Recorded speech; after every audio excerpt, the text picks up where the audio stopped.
Labai dažnai mes nuvertinam savo stipriausią savybę. Atrodo, kad tai, kas mumise yra jautriausia, silpniausia ar labiausiai išsiskiria, yra trukdis mums. Pavyzdžiui, jautrumas.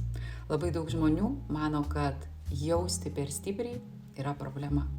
Emocijos užlieja greitai, reaguojam, kartais atrodo, kad tai mus stabdo, bet iš tiesų jautrumas yra gebėjimas pajausti situaciją giliau nei kiti, suprasti toną, nuotaiką, kitų žmonių poreikį, dar prieš tai jiems įvardinant. Tai tokia savybė neįkainojama yra terapijoje, psichologijoje, ten, kur reikia pagalbos tokiose profesijose. Tai netrūkumas.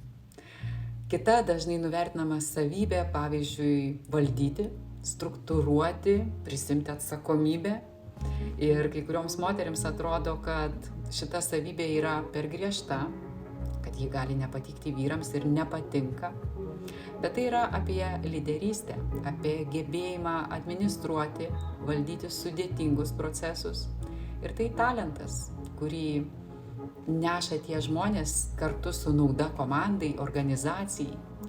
Mes dažnai galvojam, kad mūsų stiprybė yra toks dalykas, kurį reikėtų slėpti, švelninti, slopinti.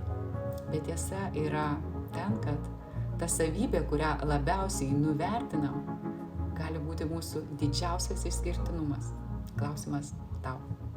Kurią savybę laikai savo trūkumu, o ji galėtų būti tikroji tavo super galia?